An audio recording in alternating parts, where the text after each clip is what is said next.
Good morning, good morning, good morning, good morning once again. So, kamusta po ang lahat? Kamusta po tayo dyan?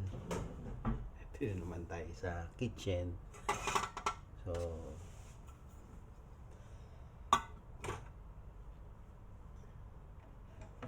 pag wala kang magawa, pagka sa tingin mo, hindi mo alam yung gagawin mo, pinaka best thing na may magawa ka kaysa mag-scroll ka dyan sa cellphone mo is mag-imis ka ng bahay. Nang sa gayon maging productive ka. Actually, yung kalat kasi hindi naman nawawala eh. So, once na makapag-imis ka, kahit paano nagkakaroon ng direction yung mga gagawin mo sa araw.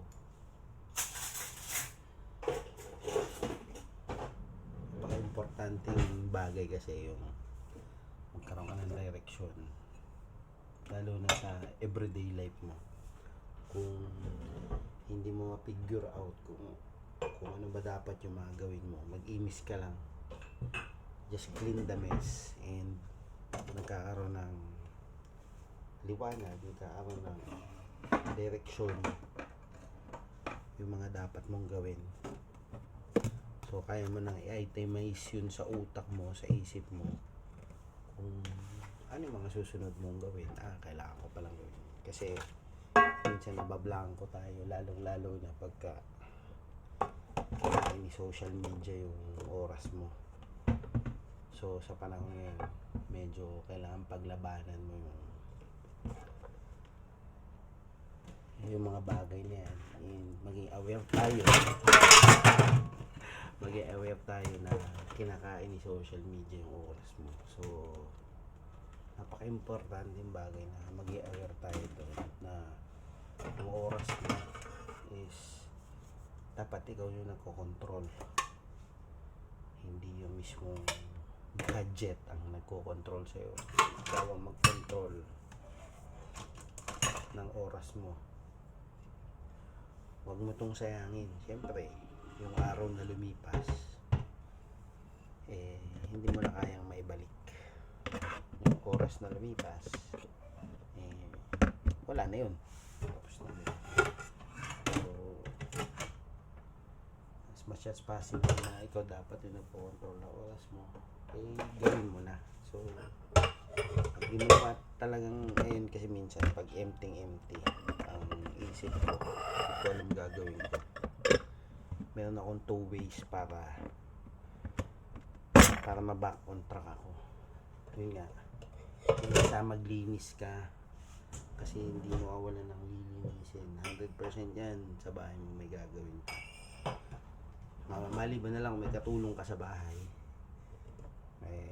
syempre, ito pa yung isang paraan. Kung ayaw mo maglinis, mag-jogging ka sa labas, mag-exercise ka. Pinaka ano ko yan yung mga technique ko para ma-back on track lang ako, maisip ko yung mga dapat kong gawin. Kasi pagka yung utak mo naging stagnant, medyo syempre talo ka dun, hindi ka nagiging productive. Kailangan maging productive tayo araw-araw. So yan lang yung kaya kong maitip. Mag-imis ka syempre, malinis mo na bahay mo, then itemize mo, naisip mo na yung mga dapat mong gawin. Kasi nga, gumagana na yung isip mo yung katawan mo, exercise mo pa.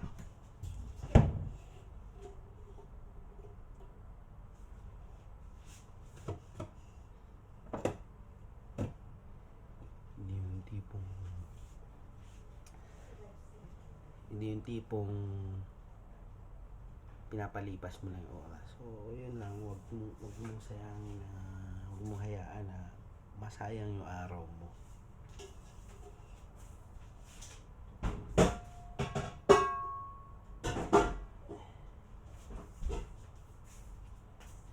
Get productive and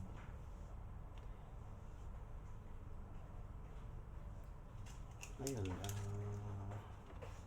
ano man ka,